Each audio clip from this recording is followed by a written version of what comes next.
Sir इसमें question repeat हो रखे हैं ना? चलिए, कोई क्वेश्चन होगा तो आप लोग पूछ लेंगे। सर इसको अभी देखा था मैंने, इसमें क्वेश्चन एक रिपीट हो मिनट एक रखे हैं मिनट एक शायद कल वाले। मिनट हाँ बताइए। सर इसमें रिपीट हो रखे हैं शायद क्वेश्चन कल वाले ना, जो अभी जो रह गया था तरह उसको आप करवाऊंगा, अभी दिखा लास्ट रहे वाला हो करूंगा, इकोनॉमिक्स लास्ट वाला वाला। लास्ट वाला लास्ट वाला जो रह गया था पूरा नहीं करवाऊंगा, जो लास्ट में कुछ क्वेश्चन रह गए हैं उसको करवाऊंगा, क्योंकि एक दो क्वेश्चन क्या होता है, ये सत्य और असत्य वाला भी पूछ लेता है। आप लोगों ने देखा होगा पेपर, तो उसको 10 क्वेश्चन है उसको करवाऊंगा।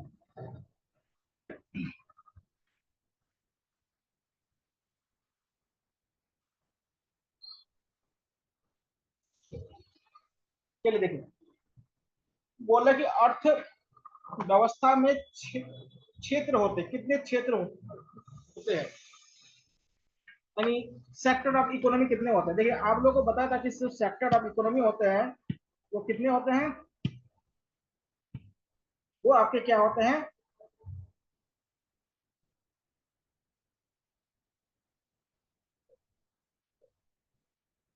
3 होते हैं।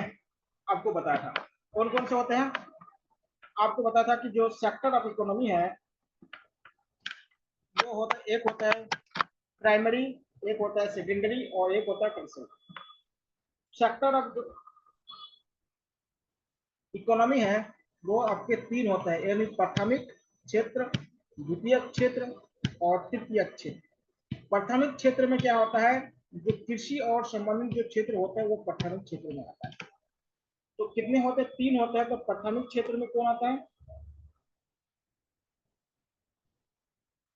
क्षेत्र, इसमें क्या होता है, कृषि और उससे संबंधित चीजें, कृषि और संबंधित क्षेत्र होता है। दूसरा आता है द्वितीय क्षेत्र, क्या होता है,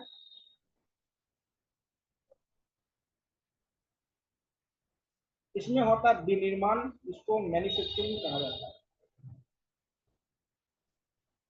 और जो तृतीयक होता है जिसको टर्सरी कहा जाता है, वो होता है आपका सेवा सेक्टर।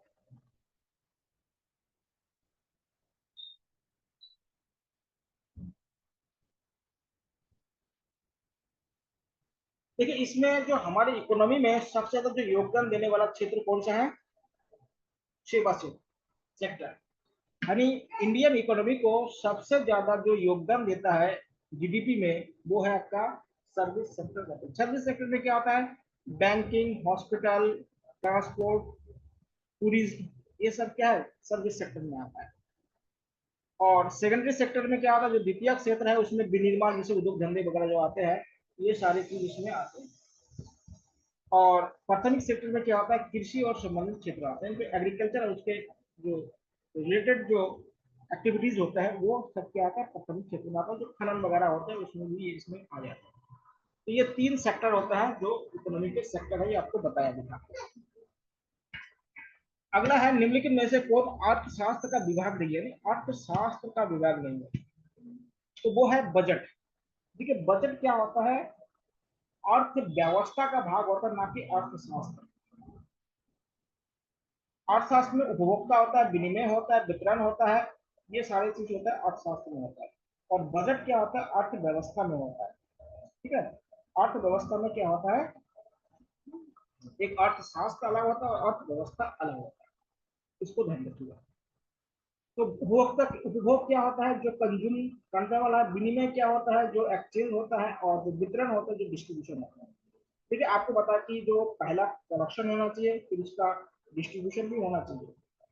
ठीक है, तो ये सारी चीज क्या होना चाहिए, और डिस्ट्रीब्यूशन नहीं होगा। ठीक है, आपको पता है कि भारत में या अभी तक जो गरीब देश है उनमें सबसे बड़ा प्रॉब्लम क्या होता है, डिस्ट्रीब्यूशन का होता है, प्रोडक्शन का नहीं है। इंडिया में प्रोडक्शन की कमी नहीं है, इंडिया में अनाज इतना पैदा होता है कि हमारे यहाँ के सभी लोगों को खिला के भी अनाज बच जाएगा। लेकिन क्या होता है, अनाज सभी को पहुंच नहीं पाता है, क्योंकि हमारे यहाँ पे डिस्ट्रीब्यूशन सिस्टम क्या है, सही नहीं है।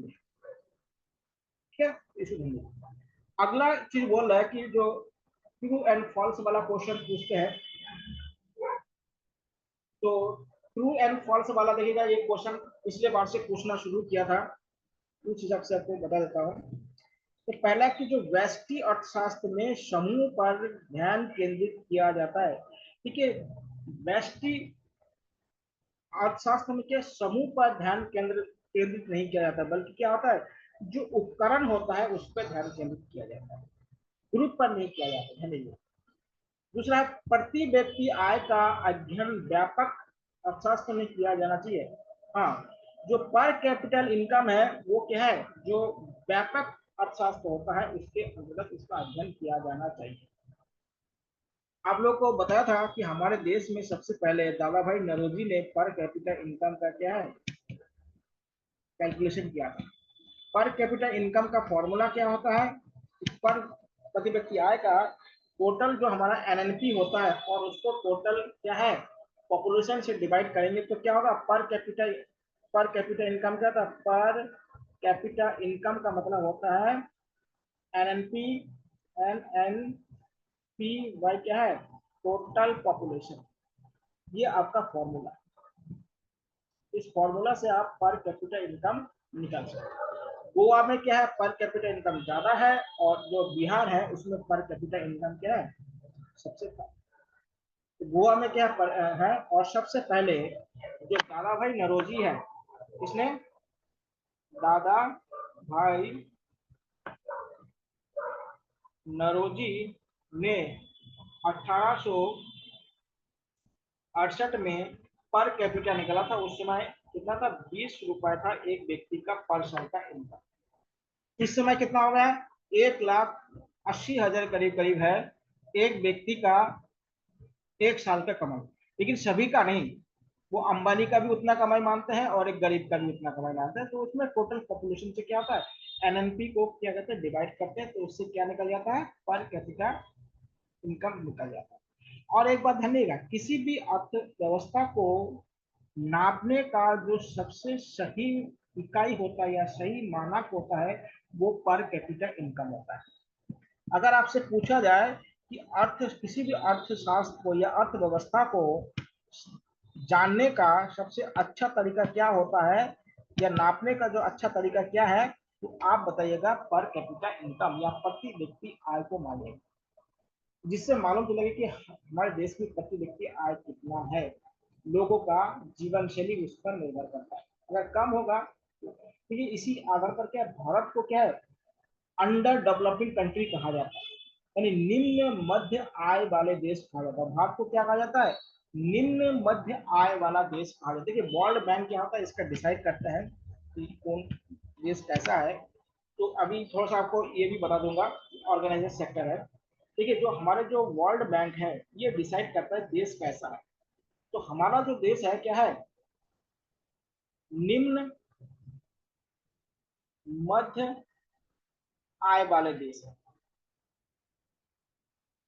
तो इसको अंडर डेवलपिंग कंट्री कहा जाता है, यानी अल्प विकसित देश कहा जाता है। पूरी तरह से विकसित देश भी नहीं है। जैसे अमेरिका वगैरह क्या है, ये विकसित देश है, ये क्या है, विकसित देश है, इनके क्या पर कैपिटल इनकम क्या बहुत ज्यादा है, पर कैपिटल इनकम क्या है, बहुत ज्यादा है, इसको भी ध्यान रखिएगा।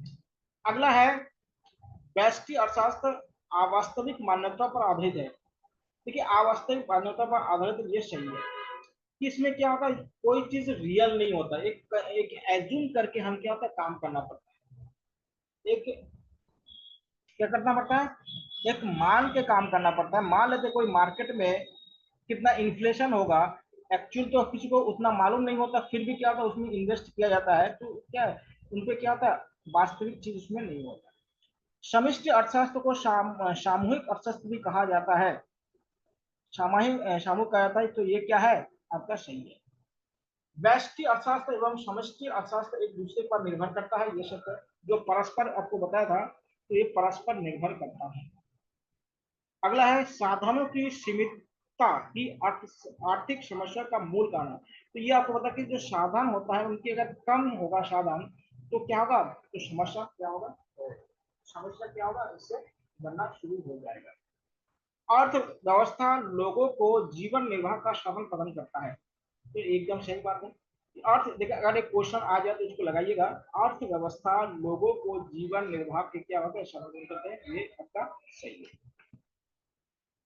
इन सभी चीजों को क्या है ध्यान दीजिए, इन सभी चीजों को एक बार पढ़ के जाइएगा, रिवीजन करके जाइए। ये जितने क्वेश्चन है, क्वेश्चन अभी लास्ट में केवल क्वेश्चन को ही पढ़िए, लास्ट में अभी क्या है किताब को पढ़ने की आवश्यकता नहीं है, जितने भी दिन रह गया है।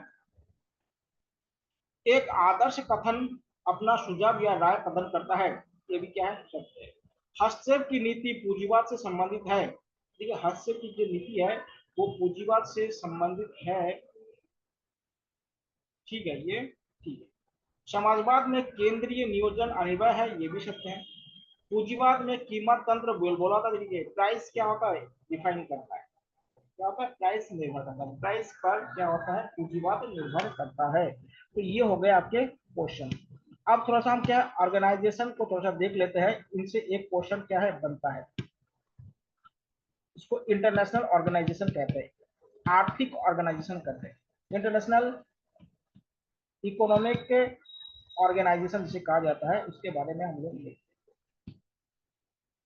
पहला है आपका अंतरराष्ट्रीय मुद्रा कोष, जिसको IMF कहा जाता है या इंटरनेशनल मॉनेटरी फंड कहा जाता है। तो क्या कहते हैं पहला हेडिंग आप लोग समझिएगा,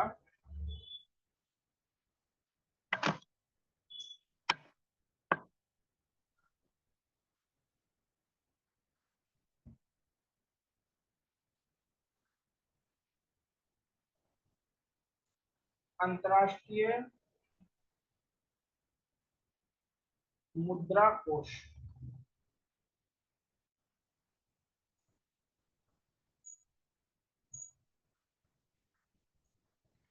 IMF, जिसे कहते हैं इंटरनेशनल मॉनेटरी फंड कहा जाता है, उसको ध्यान रखिए, इंटरनेशनल मॉनेटरी फंड इसको कहा जाता है। समझ लीजिएगा पहले इंटरनेशनल मॉनेटरी फंड होता क्या है।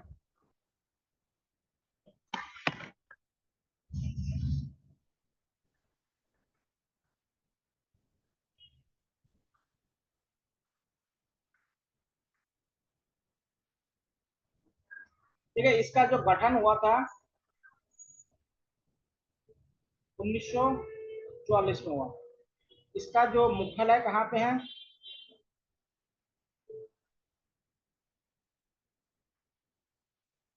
वॉशिंगटन में, वॉशिंगटन DC में है, अमेरिका की राजधानी है वहां पे।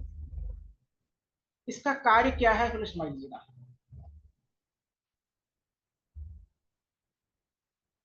इसका कार्य है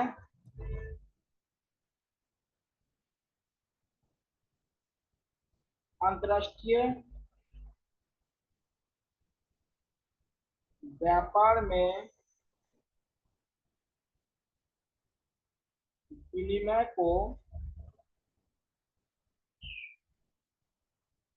सरल बनाना। अब बोले कैसे, समझ लीजिएगा, ये इंडिया है और ये चाइना है, और ये क्या है इंडिया।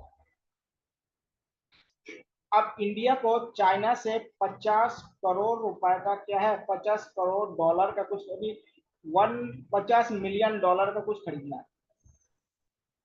अब क्या है, इंडिया के पास क्या है, चाइना ने बोला कि हम आपको यह सामान तभी देंगे जब आप भुगतान किस में करेंगे, डॉलर में करेंगे। किस में करेंगे, डॉलर में करेंगे। हम भारतीय जो रुपए है उसको नहीं लेंगे, समझ लीजिएगा। अमेरिका ने चाइना ने क्या बोला कि हमें भारतीय रुपए नहीं चाहिए, हम जो सामान दे रहे हैं उसके बदले में जो आप मुझे भुगतान करेंगे, यानी जो पेमेंट करेंगे, वो क्या है, अमेरिकन डॉलर में करेंगे। अब मान ले भारत के पास अमेरिकन डॉलर है नहीं, 50 मिलियन डॉलर भारत के पास है नहीं, तो भारत सरकार कहाँ जाएगी, भारत सरकार अंतर्राष्ट्रीय मुद्रा कोष के पास जाएगा, यानी इंटरनेशनल मॉनेटरी फंड के पास जाएगा। और इंटरनेशनल मॉनेटरी फंड क्या होता है, एक गोल्ड पेपर जारी करेगा। क्या जारी करेगा, एक गोल्ड पेपर जारी करेगा जिसको एसडीआर कहा जाता है। क्या जारी करेगा, एक गोल्ड पेपर जारी करेगा जिसको एसडीआर कहा जाता है। इसका फुल फॉर्म होता है स्पेशल ड्राइंग राइट। इसका फुल फॉर्म क्या होता है, स्पेशल ड्राइंग राइट्स कहा जाता है। अब ये जो एसडीआर है ना, इसमें क्या लिखेगा, 50 मिलियन डॉलर लिखा रहेगा। तो ये एसडीआर क्या होगा, इंडिया किनको देंगे, चाइना को देंगे, और चाइना से सामान ले लेगा। अब मान लो चाइना को क्या है, रशिया से कोई सामान खरीदना है, तो रशिया को क्या करेंगे, अगर चाइना के पास क्या होगा, डॉलर नहीं होगा, तो यही क्या होगा, जो एसडीआर है, यही एसडीआर क्या होगा, इस तरह से क्या घूमता रहेगा। तो अंतर्राष्ट्रीय व्यापार में जो विनिमय होता है उसको सरल बनाने का काम कौन करता है, हमारा अंतर्राष्ट्रीय मुद्रा कोष करता है। आप लोगों ने सुना होगा कि 1991 में भारत में एलपीजी लागू करना पड़ा, यानी उदारीकरण नीतिकरण, बाहर के मार्केट को खोलना पड़ा। आपको बताया था क्यों खोलना पड़ा, क्योंकि हमारे पास क्या था, जो विदेशी मुद्रा भंडार से कहते हैं, विदेशी मुद्रा कोष कहता है, आपको बता दें, जो हमारे यहाँ पे विदेशी मुद्रा भंडार होता है वो क्या है, हमारे आरबीआई के पास, उसके पास जमा रहता है। तो जो विदेशी मुद्रा भंडार था हमारा, वो खाली हो चुका था। जब खाली होगा तो कोई भी देश हमको क्या, अगर हमें ईरान से पेट्रोल खरीदना है, अगर सऊदी अरब से पेट्रोल खरीदना है ना, तो इंडियन रुपए तो लेगा नहीं, उनको चाहिए डॉलर, क्योंकि उनको भी कुछ सामान खरीदना होगा तो उनको डॉलर देना पड़ेगा। इसीलिए क्या है कि हर देश क्या होता है, डॉलर को मांगता है। और इसलिए देखिए, जो अंतरराष्ट्रीय मार्केट में जिस करेंसी का ज्यादा डिमांड होता है ना, उसको क्या कहते हैं, उसको हार्ड मनी कहा जाता है, समझिएगा। और अंतरराष्ट्रीय मार्केट में जिस करेंसी का डिमांड बहुत कम होता है उसको सॉफ्ट करेंसी कहा जाता है। हार्ड करेंसी और सॉफ्ट करेंसी समझिएगा। हार्ड करेंसी किसे कहा जाता है, जिनका डिमांड बहुत ज्यादा होता है मार्केट में, और जिनका जिस करेंसी का डिमांड मार्केट में ना के बराबर होता है, जैसे बांग्लादेश का टका है, नेपाल का रुपया है, वो कोई लेता ही नहीं है, तो उनको क्या कहेंगे, सॉफ्ट करेंसी कहा जाएगा। हार्ड करेंसी किसे कहेंगे, अमेरिकन डॉलर हो गया, चीन का क्या होगा, युआन हो गया, जापान का क्या होगा, एन हो गया, रशिया का क्या है, रूबल हो गया, उसके बाद आपका जर्मनी का स्टालिन हो गया, यूरोप के यूरो हो गए। ये सब क्या है, हार्ड करेंसी होता है, जो इंटरनेशनल मार्केट में यूज होता है व्यापार करने के लिए। समझिए, इंटरनेशनल मार्केट में क्या होता है, व्यापार करने के लिए इसका यूज किया जाता है, उपयोग किया जाता है। तो अगर आपसे पूछा जाए अंतर्राष्ट्रीय मुद्रा कोष का मेन काम क्या है, अंतर्राष्ट्रीय व्यापार में जो विनिमय होता है उसको सरल करना होता है। इसलिए देखिए, आप लोगों ने सुना होगा कि उस समय 200 कुंटल जो सोना है उसको क्या है, हमें वर्ल्ड बैंक में या आईएमएफ के पास गिरवी रखना पड़ा, उसके बदले में क्या है, हमें एसडीआर दिया गया था जो व्यापार करने के लिए। तो एसडीआर क्या होता है, एक प्रकार का स्पेशल ड्राइंग राइट होता है, जो इंटरनेशनल मॉनेटरी फंड द्वारा इसको इशू किया जाता है। ठीक है, इसको क्या है, इशू किया जाता है। और एक बात ध्यान रखना, एसडीआर कितना जारी किया जाएगा, जिस देश के पास जितना जीडीपी होगा उस जीडीपी का 2% ही एसडीआर जारी किया जा सकता है। जैसे भारत का मान लेते हैं 100 करोड़ रुपए भारत का जीडीपी है, तो भारत को क्या है, केवल 2 करोड़ रुपए ही क्या होगा, एसडीआर भारत को देंगे। ये नहीं कि मतलब कितना भी दे दे, ऐसा नहीं है, उसके लिए की क्या है, लिमिटेशन है, उसको भी देंगे। दूसरा है वर्ल्ड बैंक, जिसको विश्व बैंक कहा जाता है। विश्व बैंक, इसका भी गठन कब हुआ था? एक ही साथ हुआ था 1900। और इसका भी जो मुख्यालय कहाँ पे है? Washington DC.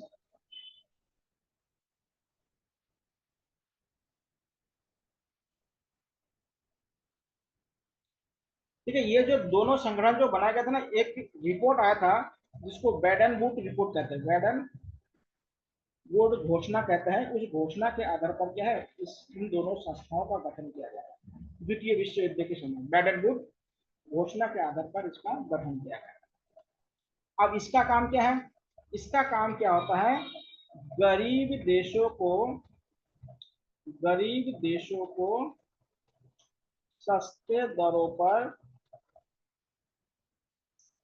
पर ऋण देना। वर्ल्ड बैंक का काम क्या है? गरीब देशों को सस्ते दरों पर ऋण देना, लेकिन इसके साथ ये कंडीशन लगाता है। जैसे मान लेते भारत को अगर ऋण देगा, ठीक है, वर्ल्ड बैंक के पास तो पैसा है, तो नहीं, वो किसी देश से लेके ही देगा। तो मान लेते हैं अमेरिका का शेयर है और अमेरिका के शेयर को भारत को कर्ज के रूप में दे रहा है, तो इसका मतलब ये होगा कि अमेरिका के जो न्यू टेक्नोलॉजी है उसको भारत में इस्तेमाल करना पड़ेगा। जैसे क्योंकि पहले हमारे यहाँ पे क्या रास्ते क्या था, हाथ से लोग बनाते थे, रोड वगैरह। इतने जो हाई लेवल के जो मशीन आया, कहाँ से आया? अमेरिका से आया। क्यों आया? क्योंकि हमने विश्व बैंक के माध्यम से जो लोन लेके बहुत सारे रोड बनाए, तो उस रोड बनाने के लिए क्या है, वर्ल्ड बैंक के माध्यम से अमेरिका की जो मशीन है वो हमें लेना पड़ेगा, उनके टेक्नोलॉजी को हमें लेना पड़ेगा। तो देखिए इससे क्या होता है, जो देश तो कर्जा लेता है वो तो अपने बचाव के लिए लेता है, लेकिन जो लोग देश कर्जा देते हैं ना, उनको दो लाभ होता है। एक तो उनको हल्का फुल्का ब्याज मिल जाता है, दूसरा क्या था, उनके जो टेक्नोलॉजी है वो विश्व में घूमता है, यानी प्रदर्शन हो जाता है। और उस टेक्नोलॉजी अगर अच्छा होगा तो वो देश और उस टेक्नोलॉजी को मंगाएगा। समझिएगा इस बात को। जो देश गरीब देशों को सस्ते दरों पर ऋण देते हैं, उससे टेक्नोलॉजी लेना पड़ेगा, और वो टेक्नोलॉजी लेगा तो उस देश में क्या होता है, अपना एजेंसी भी लागू करेगा, कंपनी भी लागू करेगा। तो ये सारी देखिए, आज पहले हमारे यहाँ पे रोड क्या होता है, हाथों से बनता था, आज सब मशीन से बनने लगा। तो ये मशीन कहाँ से आया? अमेरिका से आया। इसको ध्यान रखिए। तो ये क्या होता है, गरीब देशों को क्या है, सस्ते दरों पर ऋण मुहैया करवाने का काम कौन करता है? आपका वर्ल्ड बैंक करता है। दूसरा है आपका विश्व व्यापार संगठन, जिसे कहता है WTO, विश्व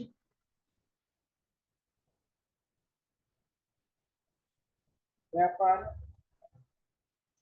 संगठन, वर्ल्ड ट्रेड ऑर्गेनाइजेशन से कहा, वर्ल्ड ट्रेड ऑर्गेनाइजेशन जिसे कहा। ठीक है, इसका गठन हुआ था, कब हुआ था? 1995। इसका मुख्यालय कहाँ पे है? जिनेवा। इसका काम क्या है? अंतरराष्ट्रीय व्यापार को सुगम बनाना, अंतरराष्ट्रीय व्यापार को क्या बनाना? सुगम बनाना, इजी बनाना। दो देशों के बीच में जो व्यापार होता है ना, उसमें देखिए सबसे जो बड़ा बाधा होता है वो होता है सीमा शुल्क होता है। सीमा शुल्क मतलब जो सीमा पे लगा जाता है, दूसरे देशों से सामान आता है उसको रोकने के लिए जो सीमा शुल्क लगा जाता है, तो इसको एक्साइज ड्यूटी कहा जाता है, वो सबसे ज्यादा दिक्कत करता है। अभी देखिए आपको पता है कि भारत में टेस्ला कंपनी के कार को आने क्यों नहीं दे रहा है? क्योंकि भारत सरकार उस पर क्या 100% क्या है, टैरिफ लगा दे रहा है, सीमा शुल्क लगा दे रहा है। तो जितने का कार बना है उसका क्या है, डबल उसका कीमत हो जाएगा। अगर वो सीमा शुल्क घटा के अगर 10% कर देंगे तो बताइए 90 कितना परसेंट पैसा बच जाएगा। तो इससे क्या था, वो कार क्या होगा, हमारे मार्केट में सस्ता हो जाएगा। तो हर कोई देश चाहता है कि दूसरे देशों से जो सामान उस देशों में आने वाले हैं उस पर क्या टैक्स बढ़ा दिया जाए, जिससे क्या होगा, उस देश का सामान का दाम क्या होगा, बढ़ जाएगा। बढ़ जाने पर क्या होगा, उस देश का सामान भारत में नहीं आ पाएगा, उस देश में नहीं आ पाएगा, तो जिससे क्या होगा, जो भारत का सामान क्या दूसरे देशों में क्या होगा, उसमें कम टैक्स लगा देंगे और बाहर जाके बिकेगा। ये हर देश करना चाहता है, लेकिन उसमें क्या नेगोशिएशन होता है कि कितना टैक्स लगाया जाएगा, क्योंकि जो चीज हमें बहुत जरूरी है उसमें हम क्या कम का टैक्स लगा देते हैं, और जो चीज हमें जरूरत नहीं होता है उस पर हम ज्यादा टैक्स लगा देते हैं। ये होता है जैसे नशीला पदार्थ वगैरह होता है, इसमें टैक्स क्या होता है 100%, 200%, 300%, 400% लगा देते हैं, क्योंकि क्या होता है ये जरूरत नहीं है, फिर भी क्या होता है बंद कर देंगे तो इसका कालाबाजारी होने लगेगा। अगर आप लोग या हम लोग सोचते हैं कि जो नशीला पदार्थ है वो भारत सरकार इनको मान्यता क्यों देता है, लाइसेंस क्यों देता है, बंद क्यों नहीं करवा देता है? बंद करेंगे तो क्या है कालाबाजारी। आप लोग जानते हैं गुजरात में क्या है, शराब बंद है, लेकिन क्या होता है वहां पे घर में क्या होता है इजीली डिलीवर हो जाता है शराब, किसी को क्या दुकान में जाके लाइन लगाने की आवश्यकता नहीं होती, थोड़ा सा महंगा पड़ता है लेकिन बहुत ही इजीली क्या हो जाता है सप्लाई हो जाता है। तो यहाँ पे क्या है जहाँ पे इजीली दुकान है वहां पे दुकान में जाना पड़ता है, वहां पे दुकान में जाना ही नहीं पड़ता। जैसे स्विगी वगैरह होता है उसमें भी वैसे डिलीवरी कर देता है, किसी से चोरी चुरी कर देते हैं। तो क्या था कालाबाजारी होने लग जाएगा, इसको जो ब्लैक मार्केटिंग जिसे कहा जाता है वो तो होने लगे, इसलिए क्या था चीजों पर क्या था एकदम प्रतिबंध नहीं लगाना चाहिए।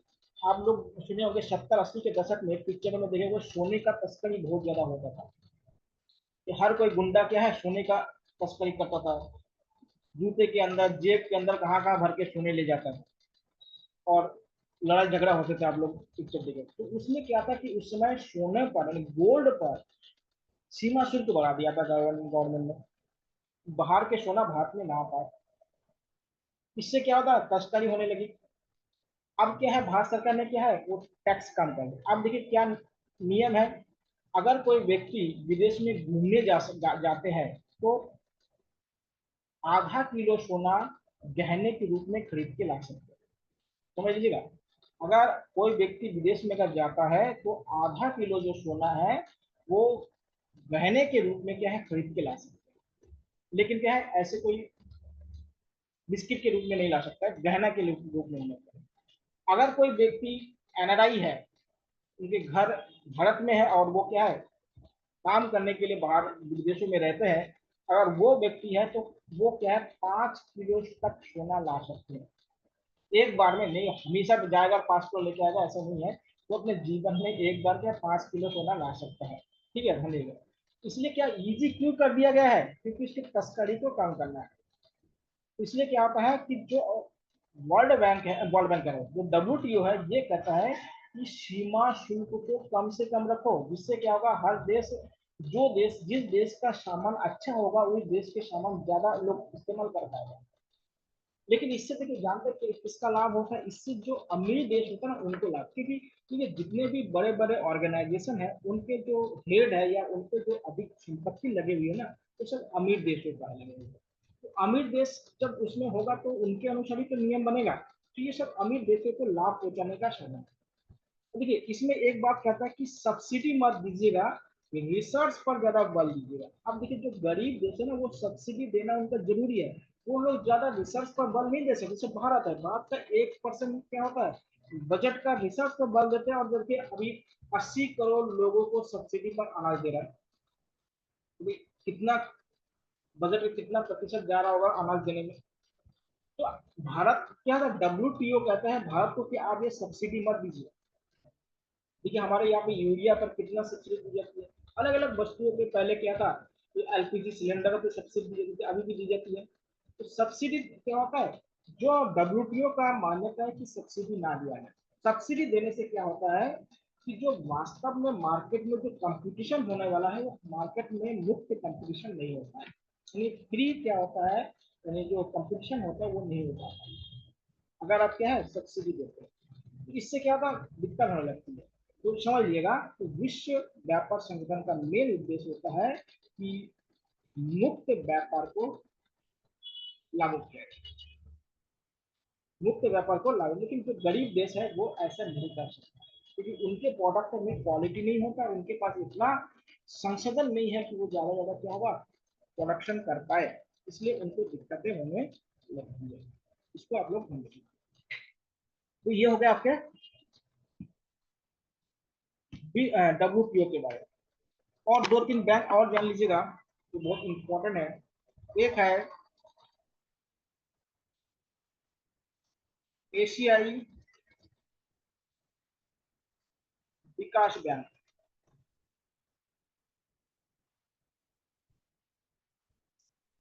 ये बना था 1966 में बना था। इसका मुख्यालय कहाँ पे है, हेडक्वार्टर ये है आपका मनीला में। मनीला कहाँ पे, फिलीपींस में। ये क्या करते हैं, एशियाई देशों को क्या करते हैं, ऋण मुहैया करवाते हैं। जो एशियाई देश होता है उनको क्या करते हैं, ऋण मुहैया करवाते हैं।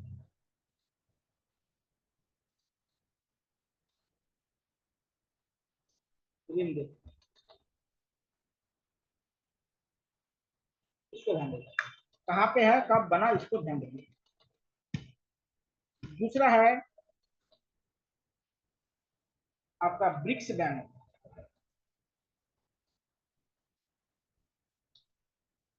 जो ब्रिक्स बैंक, जो ब्रिक्स देशों ने मिलकर बनाया है, इसका हेडक्वार्टर कहाँ पे है, इसका हेडक्वार्टर है शंघाई में। इसको ब्रिक्स डेवलपमेंट बैंक भी कहा जाता है, तो इसको भी ध्यान देंगे। इसका काम है जो ब्रिक्स देश है उनके सदस्य देशों को क्या है, विकास के काम पर लोन देना है, इसका काम होता है ब्रिक्स। देखिए ब्रिक्स में कौन कौन से देश हैं, ब्रिक्स में क्या है आपका, पहला है आपका, ब्रिक्स में पहला है ब्राजील,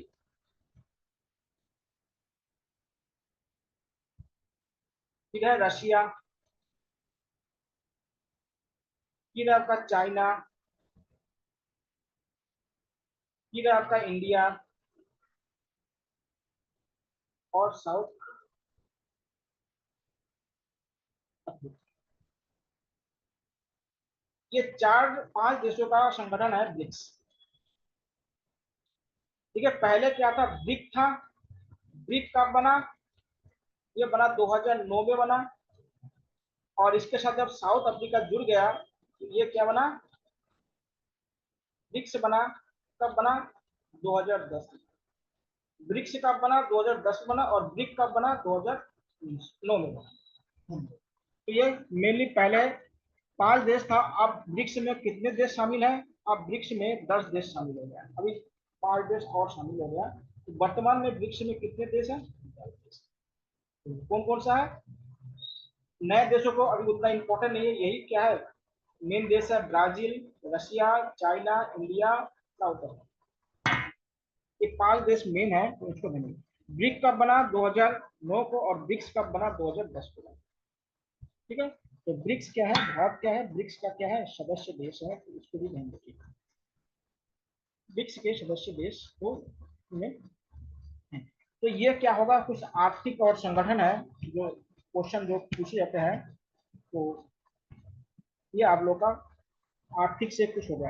कल आप लोगों का एक चैप्टर पढ़ाऊंगा इकोनॉमी में, जो आपका सांख्यिकी वाला चैप्टर है जिसको स्टैटिक्स कहते हैं। उसमें आपका मोड मिड मीडियम वाला जो एक क्वेश्चन आता है, लेकिन थोड़ा सा मेहनत करेंगे तो उसमें एक क्वेश्चन कर पाएंगे।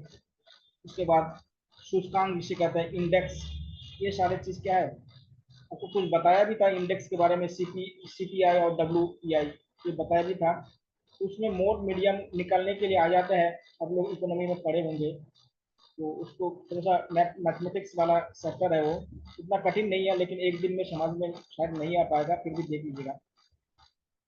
आप लोग ऐसे कीजिएगा, जो जिनको जो टॉपिक अभी नहीं हुआ है उनमें से अगर जो बहुत ही कठिन लग रहा है आप लोगों का कोई टॉपिक, तो आप लोग भी उस टॉपिक को सजेस्ट कर दीजिएगा। जितने दिन है मैक्सिमम सोचे कि उसको आपको कवर कर दे।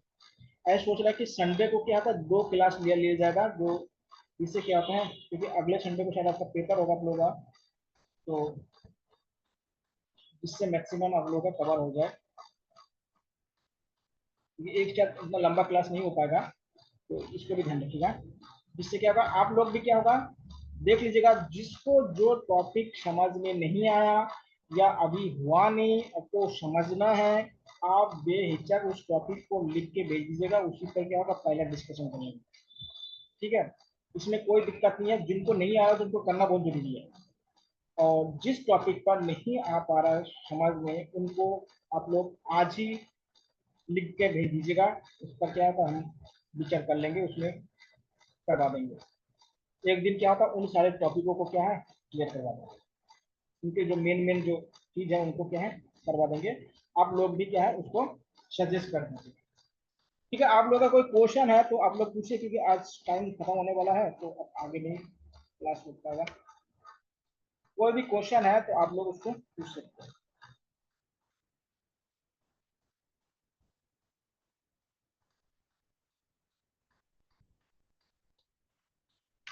चलिए, नहीं है तो आप लोग पूछिएगा। टॉपिक आप लोग अवश्य बताइएगा, जिनको जो टॉपिक नहीं समझ में आ रहा है या नहीं हुआ है और उन पर चर्चा करना बहुत जरूरी है, आप ऐसे टॉपिक लिख के भेजिएगा। मैं तो करवा दूंगा, लेकिन आप लोग भी थोड़ा सा बता दीजिएगा, जिससे बेटर होगा कि आप लोग का भी क्या है सहयोग मिल जाएगा।